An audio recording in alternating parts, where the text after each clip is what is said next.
సీత శ్రీకర్ కార్తీక మాసం సందర్భంగా అమరావతి వెళ్ళామండి. అమరావతి కృష్ణానది తీరాన మన అమరావతి పుణ్యక్షేత్రం అయితే ఉంది. గుంటూరు నుంచి 1 అవర్ జర్నీ. వీకెండ్లో వెళ్ళడం వల్ల ఖాళీగానే ఉంది. అమరావతి అంటే పంచారామాల్లో ఒకటి కదండి. పంచారామాల్లో ఒకటైన అమరావతిని దర్శించుకున్నాం. అక్కడ రిలేటివ్స్ ఉండడం వల్ల మాకు తొందరగానే దర్శనం అవుతుంది. అభిషేకం కూడా చేయించుకున్నాము. ఏకరుద్రాభిషేకం చేశారు.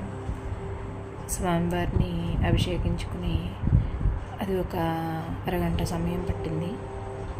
అది అయిన తర్వాత మనకి గుళ్ళోకి పంపిస్తారు. దర్శనం తర్వాత దీపాలు వెలిగించాము. దీపాలు వెలిగించి అక్కడే భోజనం చేశామండి. చాలా బాగుంది. అన్నదాత సుఖీ భవ. Thank you.